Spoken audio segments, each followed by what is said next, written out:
एबे पाणीपाग विभाग पक्षर लघुचाप को नहीं आसला बड़ सूचना। लघुचाप प्रभाव में आगामी 15 जाए राज्य में लगी लगाण वर्षा एने सूचना देती भारतीय पाणीपाग विभाग बा आईएमडी डीजी मृत्युंजय महापात्र लघुचाप को नहीं देइचंती बड़ अपडेट। सृष्टि होगा लघुचाप क्षेत्र अति भीषण रूप नेब और डिप्रेसन रूप नहीं उपकूल को मुहाइबार संभावना रही। एथर दक्षिण समेत पश्चिम में प्रबल वर्षा नहीं सतर्क करेला पाणीपाग विभाग।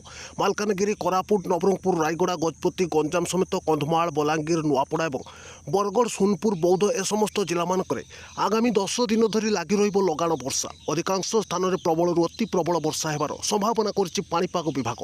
तेज सृष्टि होगा लघुचाप क्षेत्र आगामी 24 घंटा मध्य उत्तर बंगोपसागर और यार पार्श्ववर्ती अंचल में दाना बांधिब और परवर्ती 24 घंटा मध्य यह लघुचाप रूप नेबा नहीं पाणीपाग केन्द्र सूचना देछि। सेपटे भुवनेश्वर पाणीपाग विभाग पक्षर आज बिजुली घड़घड़ी सागक वज्रपात संभावना नहीं सतर्क सूचना जारी होती। 4 जिला विशेषकर दक्षिण ओडिशार मालकानगिरी, कोरापुट, नवरंगपुर और कलाहांडी जिले में प्रबल वर्षा सांगक बिजुली घड़घड़ी जारी रहिब। आज मध्याह्न अपराह्न मध्य समस्त जिला मानकरे वर्षा सांगक वज्रपात संभावना रही। 16 जिले में बिजुली घड़घड़ी सांगक वज्रपात लगी रहिब और हालुकारू मध्यम धरणर वर्षा अधिकांश स्थान में होबार संभावना करछि पाणीपाग विभाग। एपटे मौसुमी दुर्बल कारण राज्यर अधिकांश जिले में भीषण गुळुगुळी सांगक खरा ताती देखा मिली।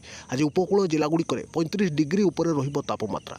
अधिकांश स्थान में प्रबल गुळुगुळी सांगक आहुरी 2 दिन एहिभଳି पाग देखा मिलिब, जहाँकि प्रबल गुळुगुळी सांगक ग्रीष्म ताती नहीं सूचना देछि भुवनेश्वर पाणीपाग केन्द्र।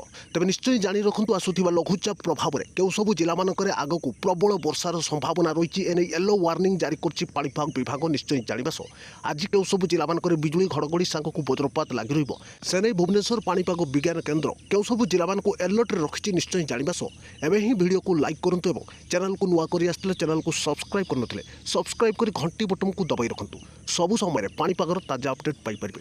तो भुवनेश्वर आंचलिक पाणीपाग केन्द्र मिलता सूचना अनुसार आगामी 24 घंटा मध्य राज्यर अधिकांश जिले में दिन तापमात्रा स्वाभाविक ठारू अधिक रहिब। 3 ରୁ 4 डिग्री जाए अधिक रहिबार संभावना रही। परवर्ती 24 ରୁ 48 घंटा मध्य पुणी थे ह्रास पाइब तापमात्रा 2 ରୁ 3 डिग्री जाए तलक खसिब तापमात्रा। एने सूचना देछि पाणीपाग विभाग। तेज लघुचाप आसुथिबारु आगक प्रबल वर्षार संभावना रही और प्रबल गुळुगुळी जोगु आज अधिकांश स्थान में बिजुली घड़घड़ी संभावना रही। विशेषकर मयूरभंज, केउंझर, सुंदरगढ़, झारसुगुड़ा, बरगढ़, सोनपुर, बौद्ध, बलांगीर, नुआपड़ा, कंधमाल, रायगड़ा, गजपति, गंजाम, नयागढ़, खुर्धा और पुरी जिलार अधिकांश स्थान में आज बिजुली घड़घड़ी संभावना रही। हालुकारू मध्यम धरणर वर्षा प्राय स्थान में हेबा नहीं पाणीपाग केन्द्र सूचना देछि।